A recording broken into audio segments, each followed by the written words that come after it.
just the worst bit of luck ever, really. So I hope it's not killed the engine, but it could well have done, because I know when the fan belt goes, some of the timing, it's the timing belt as well. I don't know what the difference is, but let's just hope it's not catastrophic.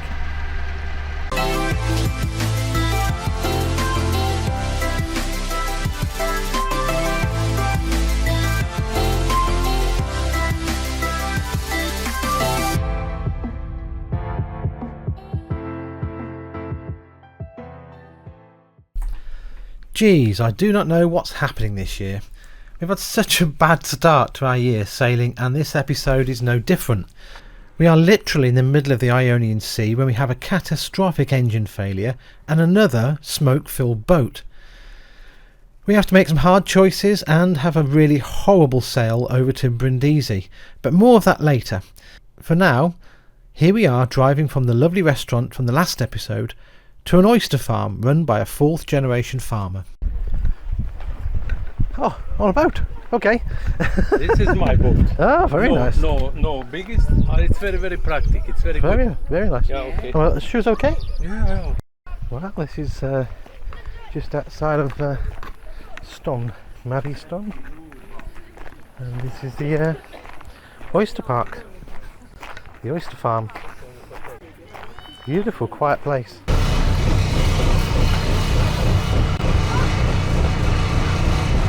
You got nice boat? Yeah, very good.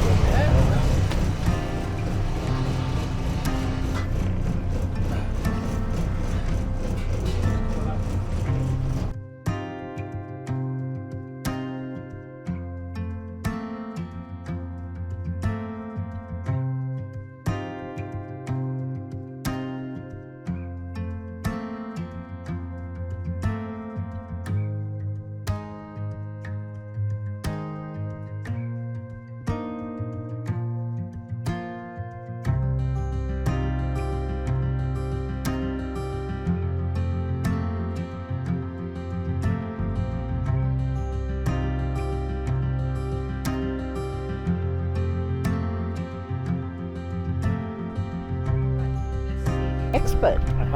Get the oyster, chuck the oyster, and then we will eat them. Yeah,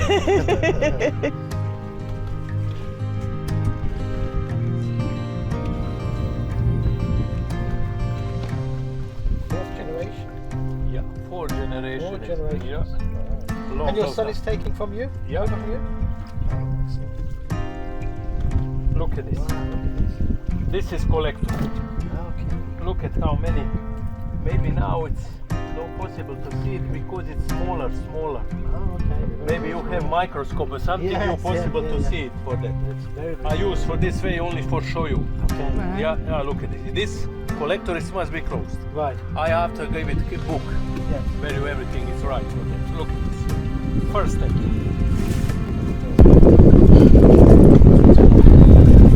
Look at this. I use rope, I use concrete. Concrete hold together. What you are doing, I take for this rope, I put in a machine. After machine, it must look.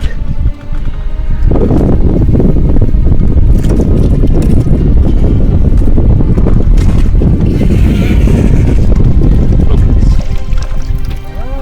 Wow. Look at how you cleaning it. Many steps to get that. In normal, look at what you are use. So these concrete. these are connected themselves to concrete. Yeah, concrete. Yeah. It must stay outside in the water one day because it's concrete must dry. Yes. Yeah. After that, final product. Look at this. And then finally we'll get the oyster that been cleaned in the seawater. Look at this. Wow. Final product. Yes. Yeah. Yeah. They do look very organic. Look very natural. Very nice. Yes. Yeah.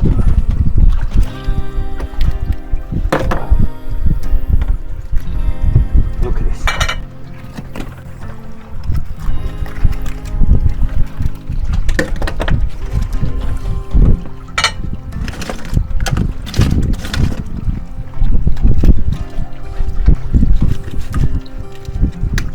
You chuck it very quick. Yeah. Yeah, no messing around there, is it? You know how many eye opening in my life. Right, how many oyster have you opened? Yeah. Billion. Yeah. No million. Not Billion. billions, yeah. Billions. Yeah, crazy. Wow.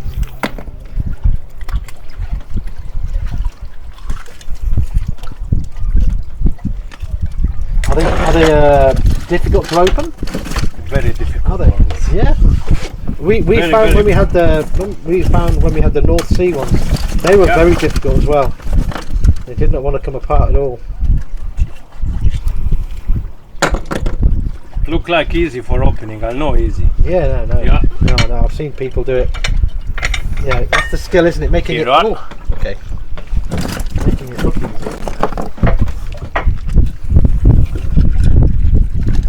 But look at what you important. Look at where you are. Look now. Look. Yeah. Look. Without even looking at it. Oh, he doesn't look and even open it. Yes. Do you know how many people it's for this stuff? It's more. No, not many. Yeah. I'm sure not many, because otherwise they will just like stab the knife in their hand. Yeah.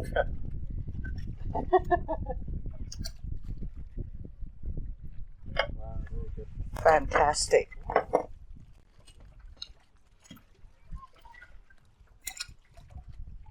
Always you must for that way. Always what you're doing. No moving knife. Mm-hmm. You moving. Right, let me see. You move it. Yeah, no knife. Knife is always must stabilize. Right. Look at this. Hang on. Let me have again. Look at this. Right. Look at this. That Right. way. Push it in. That. Yeah. Push in. That. Yeah. Wow. Finish. Look like easy. I know easy. Oh no, it's not easy. No. Yeah. You gotta have a strong knife as well, I think. Yeah, which No, bit? it's normal knife. Yeah, which bit you putting in first? Like the knife in, just at this end. Oh yeah, look, you can see it. Right. Look at this. What is this? Look at that. Yeah. You put that way. Yeah. Knife is stay. Oysters is moving. Go. Wow. Very good. Yeah. Okay. Wow. That. Okay. Wow. No. Homemade wine. Wow. Wow. Very nice. Look at it now. Now you know what you drink. Yeah. Here you are. Thank you. Generation, and his father makes the wine still. Here you are. What could be better than fresh oyster straight out from the sea with a glass of homemade wine from his father? Good. So lemon on. Lemon. Very important. Chew it. Yeah. Chew it 3-4 times before swallow. Otherwise, all he tastes is lemon. Okay. So lemon on, and the guide is you just have to chew this oyster a few times before you swallow it. Here we go.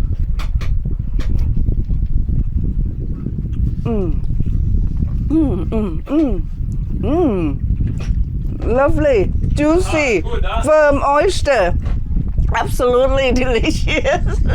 I can't stop it. I'm going to go in for the second one now. We had a great time.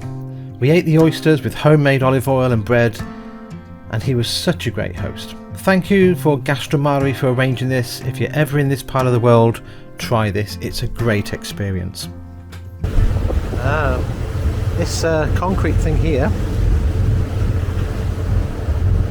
is a water butt, basically a storage for rainwater, and provides water locally, or used to at least. This is a little catamaran, ready for making and collecting the oysters. Yeah. Look at this. This is the oyster what I use for massage. There is machine. There is motor. Kids have hydraulic. Kids have. Yeah. Very, very old. That's very, very practical. Yeah. This thing looks like a cement mixer. like a cement mixer. Like wash machine. Yeah. Wow. God, look at the houses here.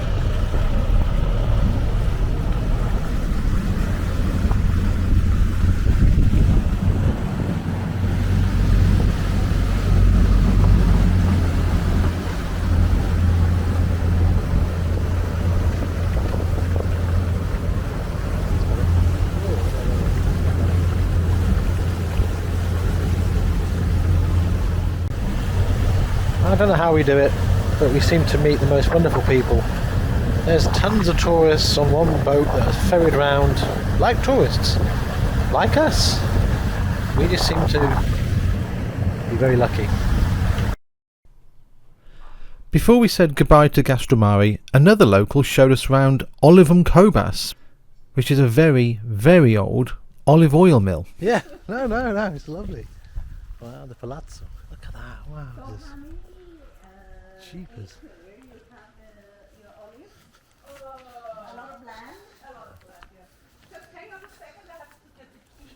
That's all right. Olivum Cobas.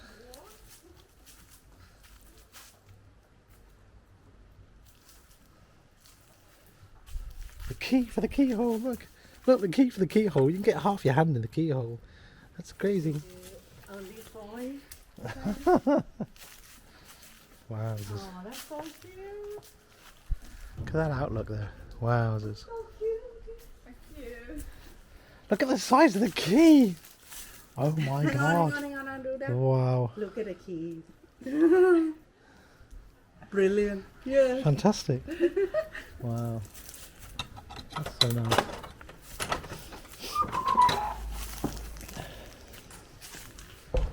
So, wow. Wow. Oh wow, this is how you make olive oil in here? Yes, that's the old Really? way. Like that's like how people made or produced olive oil 300 years ago.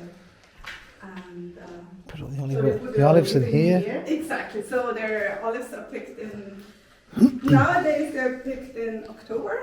Climate change and stuff like that. So we have to pick them earlier. Okay. At that time it was November, December, depending Is on that when. is that like a salt? Wait, what is this? No, Oh, look, It's a stone, yeah. And they put the olives in here, and the donkey or an ox had to run around all day to move the millstones like that. wow. And you can see the traces of the millions of olives that have been squashed here Wow. on the stone. So what you see is basically The olive has been squashed. exactly. Jesus, Yeah. look at this. Look, it's all To get pitted. the oil out. Yeah. No, just to crush them. Just to crush them. It's Just to crush them. Yeah, exactly. The first of the Okay. the first stage of the process was to crush them, and then they put the crushed olives into those The bags. sack. So it was basically the oil and whatever. The Everything, remnants all of mixed up. everything. Yeah, exactly. They put that stuff into the Everything bags there. and carried it over there to the press. And here they stapled 6 or 7 bags, and they put Holy this shit, look at wooden lid on top. And 4 men had to pull there. Here, this. Basically, yes, with their bags to Cheapers. move this press slowly down. So basically, you had to pull this, whatever you call it, the lever or whatever Uh-huh. it is, Yeah. over here, and then you pull it back, Okay. and then the press goes down like one step and the next step. So it's a hard work. It's Yes. really hard work. Right. And so the pressed, whatever was the crushed olives here. Mhm. But as you can imagine, not a lot of oil came out of that. So therefore, they took water from down there. That's a cistern down Okay, there. okay. A sweet water cistern or water. Here? Yeah, water. Down Okay. there where you Down, can down. Oh, right. Okay. down there. Yeah. Yeah, exactly. They heated the water. Okay. Well, yeah, they heated the water. As you can see, it's like a cauldron. Wow. In there. Yeah. Okay. So they heat the water in here. And then So this they is like a poured well? And Get then the they water poured out? the warm water over the olives, pressed them again, and the water and the oil went in here. Wow. And since oil is lighter than water, the oil was on top, Yeah. and the heavier water basically went out Wow, and through then this the oil. canal, and they had just to scoop it out. No way. That's all on the top Yeah, there. exactly. Yeah, Wow. exactly. Wow. So Crazy. the first press obviously is called extra virgin. That's just the name for first press. Extra Yes. virgin olive oil. Because it's cold pressed as well. Cold press because the water was not warmer than 25 degrees, which is still today true. Today We're true. not allowed to heat the olives more than 25 degrees Celsius. Right. Wow. You could, of course, use hot water. Then you would get more oil, but all these important minerals and vitamins and stuff I then like lost that a bit get more. lost. Yes, exactly. Wow. Look. So That's this structure here is made of oak wood. Wow. So that's just, and it's 300 years old. 300 years old. So it's just Creepers. a sign that we had a lot of oak trees here. Wow. And the word The size of that Dubrovnik wood comes there. from the word dub in Croatian, and that means oak. Okay. Dub, Dub. like Dubrovnik. Dub. Dub is basically oak tree. Really? Yeah, so Dubrovnik had also a lot of oak trees, Yes. but they used them all for shipbuilding. The Venetians used all those oak Got trees it. for... Yes, and that's why you can't find any No, no. trees. Yeah, They're just it's used a up. sad story, actually. Yeah. But that was during the Republic of Dubrovnik, so the Republic of Dubrovnik existed like 1,000 years. Yeah. And what was most important for them was to remain independent. So you see whenever you come to the city or the town of Dubrovnik, it says Libertas. Okay. And Libertas means freedom. So freedom was for them the most important thing. They would spend any Anything. money for freedom. Right. And they stayed and they remained independent for all the time. For 1,000 years, they really managed to stay independent from the Venetians, from the Ottomans, from all those huge empires. Wow. So it's So it's incredible. a- So freedom is a super Big. important Yeah. For the value. Croatian. Yeah. Yes. For the whole area. For the people around Dubrovnik. Yes. Yeah. It's not warm. And, Walls must be like about a metre thick. It's crazy. Yeah, absolutely. So this was the entrance to the old house, Right. and it burned down in the Second World War. Oh, really? The Germans came and burned it down.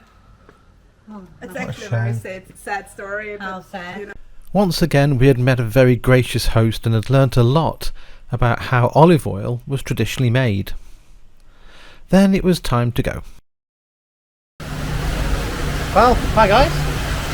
We are on our passage to Greece at the minute. So we just set off from just over there.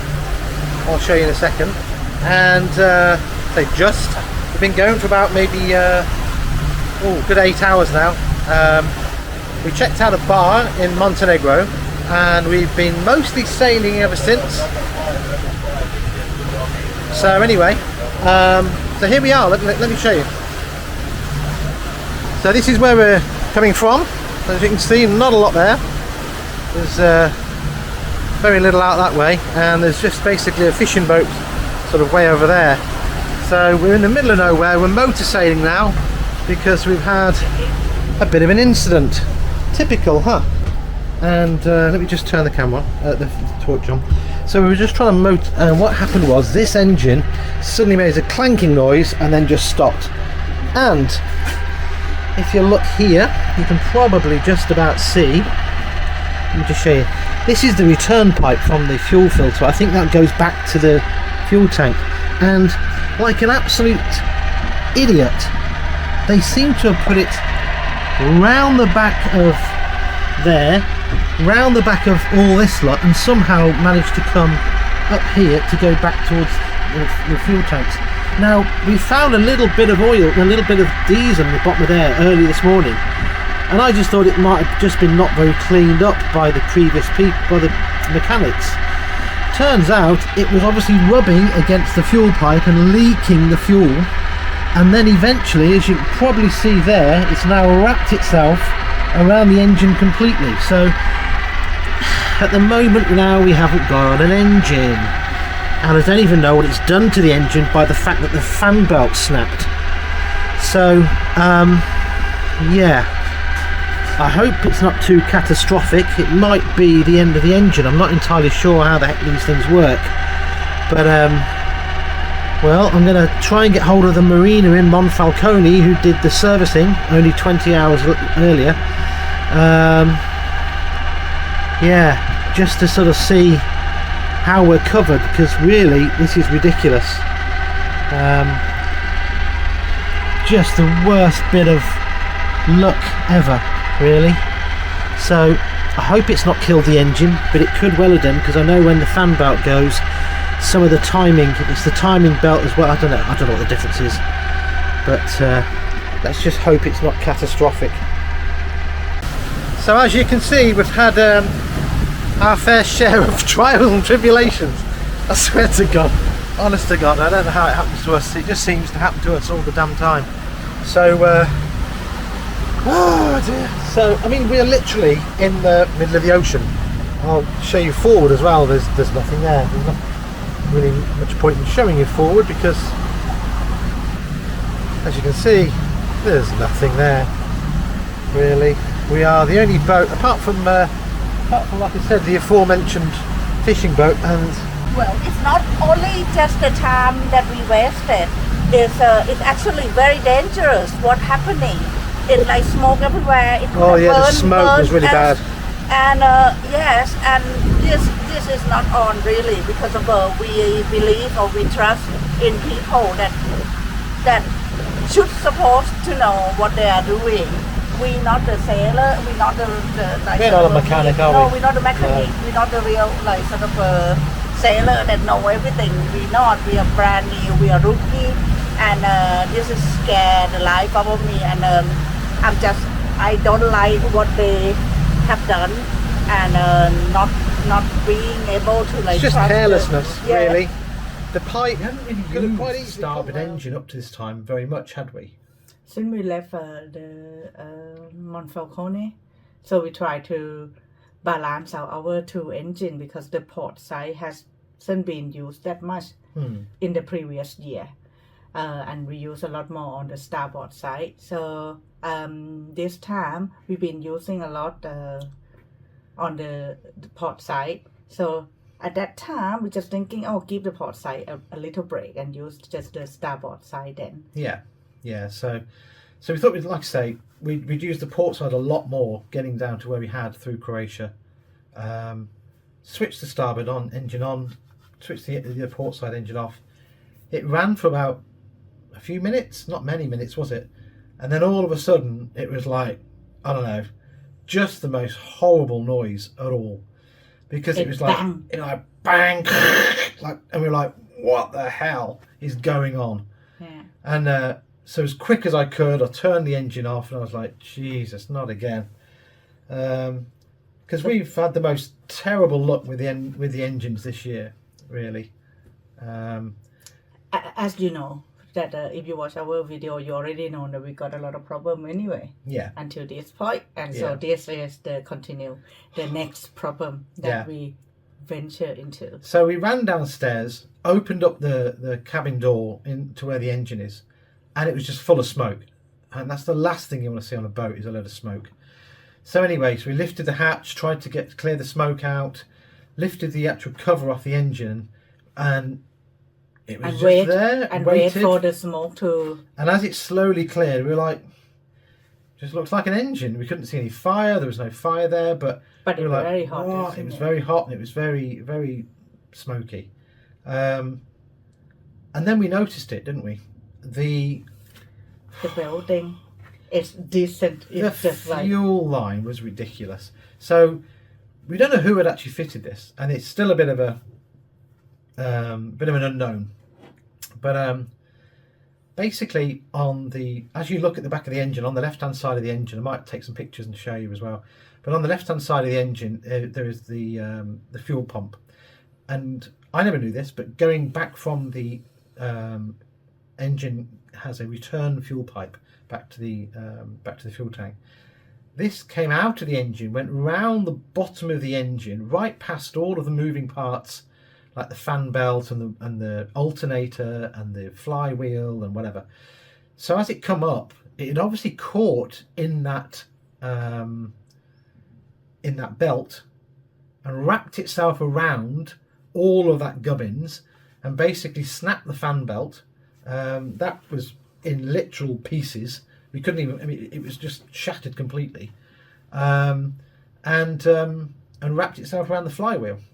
So that wasn't moving at all. We didn't even have So we just did. We just thinking, what do we do now? We are in the middle of the Ionian Sea. We off the shore. We off like sort of the border of Albania. Okay, so so basically the nearest border to us was Albania. That was 30 miles away to our left, and Italy was 50 miles away to us from 60 or 50 or 60 odd mile away from to the right, and we were literally heading down the middle, and we had Greece, which was still another 100 miles away. So we basically tried to sort of think about what best to do. We could either soldier on to Greece, we could either turn left to go to Albania, turn right to go to Italy, and we had to think about this, didn't we? And we decided that if we went to the nearest shore, which was Greece, we'd have to book into Greece suddenly, do all the Nearest paper. shore? That is not the nearest one. That's the furthest one. Oh, sorry, yeah. I meant Albania. Sorry, yeah. Yeah, so you're absolutely right. Sorry, the nearest shore was Albania. And, but we thought we'll have to book into Albania, get all the paperwork done for that. We don't know what the quality of their engineers is like, because we still don't know really what's wrong with the engine. And the language. We don't know any language. And the We don't know language. where to go. We just thinking, at least we can contact the previous garage, well, the boatyard in Monfalcone, which is Italy. So we think we should head toward Italy. At least they speak the same language. Yeah. So we had a language issue if we go to Greece. Obviously, if we go to Italy, then Albania. Yeah.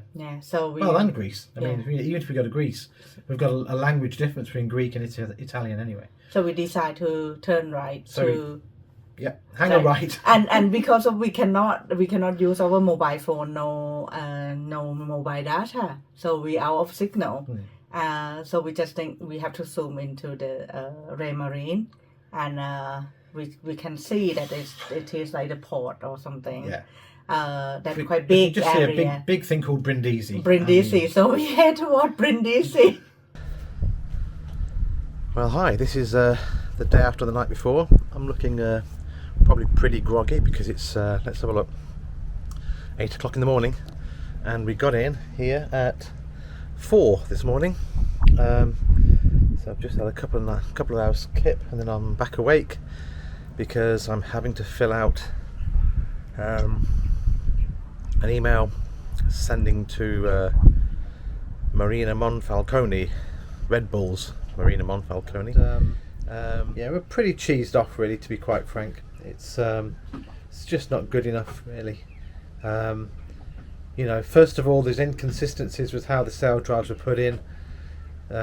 Secondly, they managed to put one in reverse when it really should be going forward. Next minute, they don't even turn the fuel back on a cut-off valve, so then we break down in the middle of a shipping lane. Then we have to go back again, and then basically we've used the engine for a total of 20 hours, and now it's broke completely because the fuel line, the return fuel line, who knew?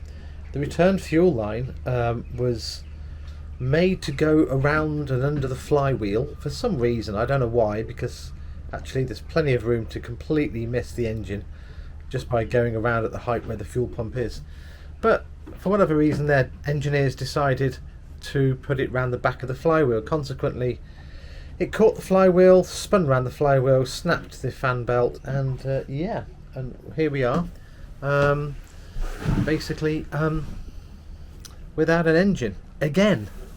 I mean, it's it's just, I don't know. It's a bit crazy because you know,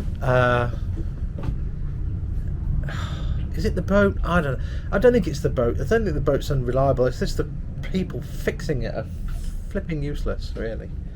Some are good, some aren't, and I put Monfalcone Marina definitely in the are not able to fix your boat, so I wouldn't take my boat again there, I'll be honest. You know, it took them absolutely ages. They charged me an absolute bloody fortune, 30,000 euros. I still can't get over how much 2 sail drives are to fit on a new boat, on a boat, should I say. So yeah, not entirely impressed, as you can imagine, really. Hopefully we'll get it fixed here in Brindisi and be on our way to Corfu, but the problem is we've got so many places to see, so many things to do, so many people to meet in different locations that how we're going to manage to do that now, getting later on our schedule than ever, I don't honestly know. don't forget, this year we've actually got to make our way round, all the way round, 3,500 miles round to Gibraltar and all the way down to the Canary Islands, so that we can go across to the Caribbean.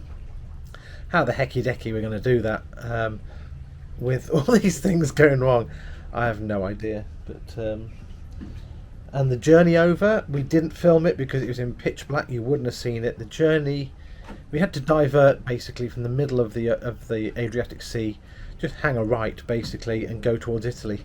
But we had crosswinds coming across the boat at 16, 17 knots, 2 and 3 meter high waves hitting the side of the boat, tipping the boat on its side and back again, and side and back again. We had that constantly for 10 hours trying to get here. We did motor sail. We did motor as well as sail because we just wanted to get away from a storm. We heard on the radio that a storm was coming in that was going to be up to 35 knots, and the last thing we wanted to do was be with one engine in the middle of nowhere in 35 knots. So we broke a few things in the boat because they fell off the shelves, and we had sugar everywhere because a sugar jar basically fell over. Yeah, it's cheesing us off a little bit, but never mind. Hopefully we'll see the funny side of this and be on our way, and hopefully get somewhere where it's a bit nicer and this boat is a bit kinder to us, because at the moment it seems to like kicking us in the teeth. Anyway, hope you like this chapter. I hope you like this video and enjoy watching it. Take care.